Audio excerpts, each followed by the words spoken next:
A very good morning and welcome back to another daily market outlook. So EURUSD has been reacting to that extreme area of 4-hour supply over here. As we can see, we wicked in towards that area of supply and straight away saw a drop off in towards the downside. So as of today, what are we looking for? Well, obviously we saw a 4-hour BOS over here. So overall, the trend was bearish in towards the downside. We were continuously making lower lows and lower highs. Trend then shifted bullish in towards the highs, and we are now looking to make a pullback deeper in towards the downside. So why are we looking for a pullback deeper in towards the downside? Well, it mainly has to do with the overall movement of euro dollar itself. So when we have a trend in towards the upside, as we can see over here, with higher highs and higher lows, but as perfect as it is currently at the moment, what does this mean? It means that we're building up liquidity below these lows every single time. So for myself, and you can kind of compare this with something called trendline liquidity, when you have an ascending or descending trendline, there's a lot of liquidity being built up below or above the lows, and what you'll see at a certain point in time is that the market will pop up and grab that liquidity in one go, and pretty rapidly most of the times. So what I'm now looking for pretty much is also like what happened over here. You kind of see this descending price action with the lower low, the lower low, and the lower low, and then you have the descending trend line. And then what happens at a certain point in time is that the price just pops up twice, grabs liquidity, and then, for example, continues further in towards the downside. So now what I'm looking for is pretty much the trend line liquidity to be grabbed underneath this trend line very, very soon, and therefore I am looking for some for the downside. At the moment, price is just consolidating, so we are looking for a big move either up or down. Obviously, if we do look at it kind of like in a more mechanical perspective, this is your area of demand, right? So this sell before the buy in towards the upside, which caused the change of character, or the fractal continuation structure. It broke both this high and it broke also this high over here.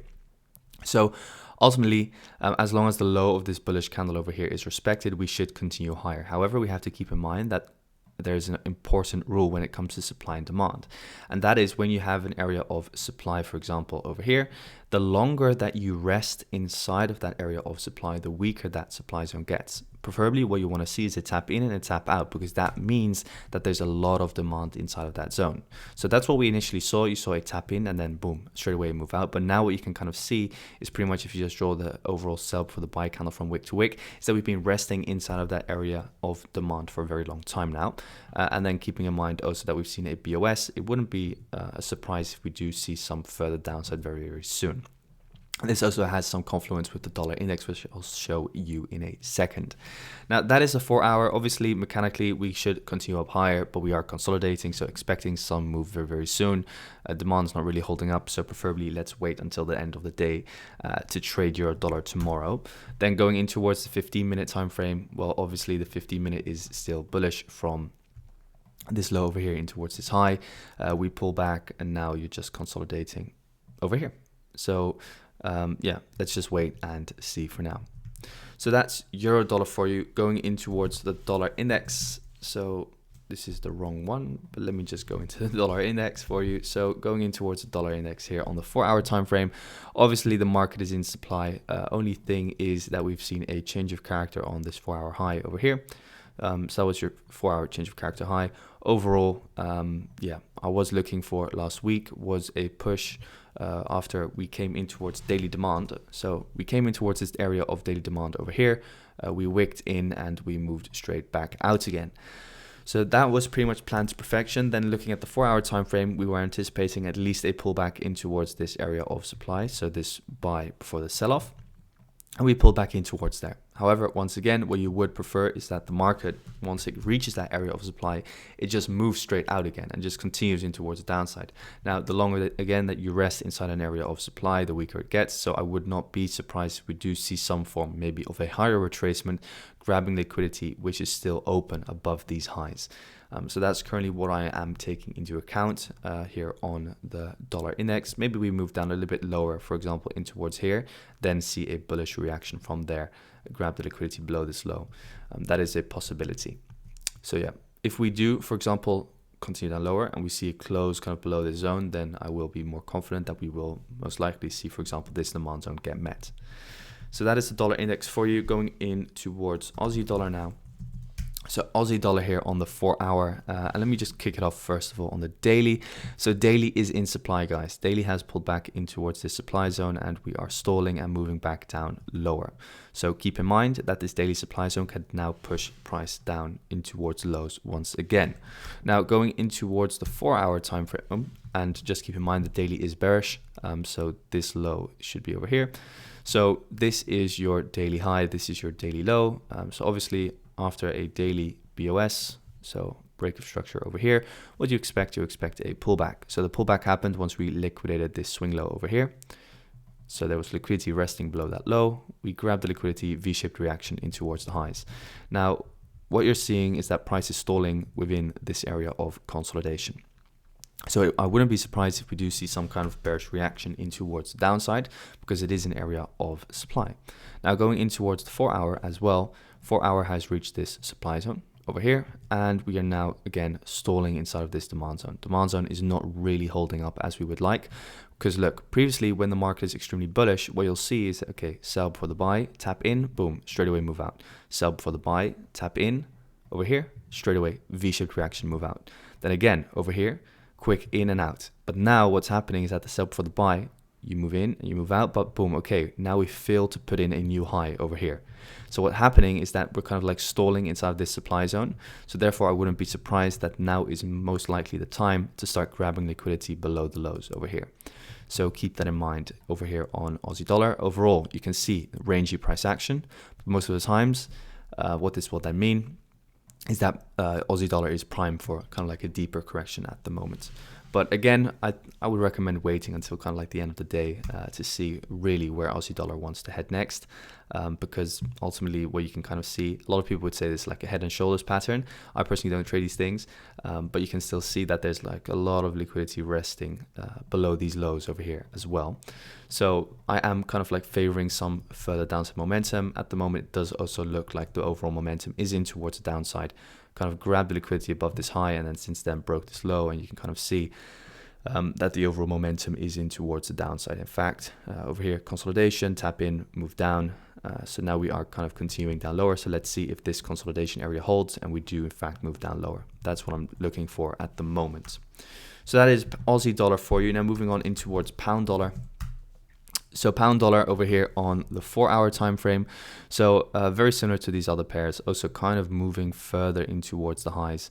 But what I'm looking for on pound dollar actually today is also further downside. Overall, if we look at the daily has pulled back beautifully in towards this supply zone. So this buy before the sell-off in towards the downside. We've now liquidated this overall high over here.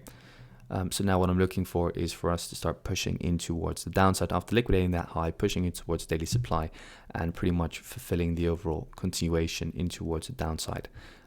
So that's what I'm looking for on pound dollar from a daily perspective. Then if I go in towards the 4-hour time frame, you can see that we also once again have a very obvious trend line in towards the highs.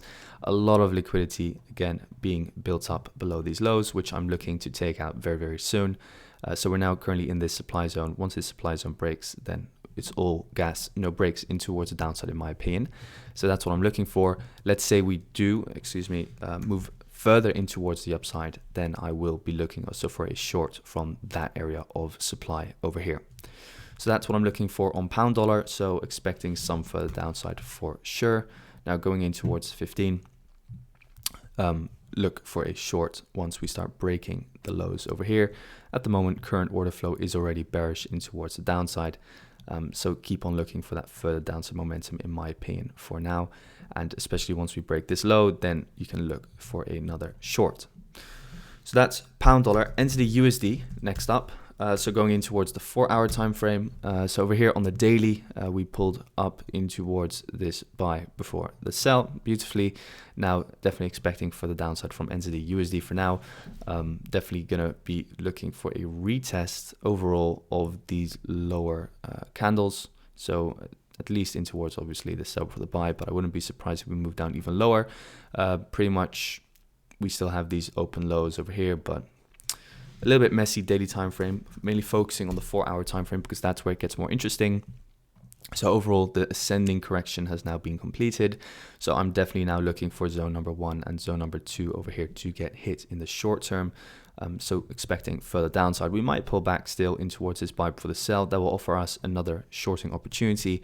Otherwise, just follow the overall 15-minute order flow trend if you still want to get in on shorts. So that is what I'm looking for over here on NZDUSD. I would have preferred us to at least hit this area of supply, but obviously we can see we're already breaking out of this ascending correction in towards the downside. So if we do pull back in towards that buy for the sell, already look for that short. Otherwise, yeah, just follow the overall 50-minute order flow. So what is the overall 50-minute order flow, which I am referring to? Now we've broken the lows over here. So now what you would be looking for is, okay, here we have this overall consolidation zone. So let's say the next move is, okay, we see close below, then we have supply over here, and then you can also already look for a short in towards the downside if the market doesn't pull back up in towards those higher areas of supply, and then just keep on shorting from the new supply zones, which are then created in towards the downside every single time until we reach obviously those areas of demand. Now going in towards gold, so this is the wrong chart. So here we have gold. So gold, what happened? Yeah, so we pulled back in towards this area of demand once again, a little bit extremer area of demand over here, and we corrected further in towards the upside, again grabbing liquidity, which was still resting above these highs. So still expecting further continuation from gold. For now, we've kind of pulled back in towards this range, which we broke out of, this one over here. So yeah, I mean, there is still some potential for us to move slightly down lower in towards this fresh zone if we do look for longs from here. Otherwise, for now, just expecting further upside, with this being my main target for this week on gold. So that's it for today, guys. Thank you so much for tuning in, and I wish you all a fantastic day. Thanks.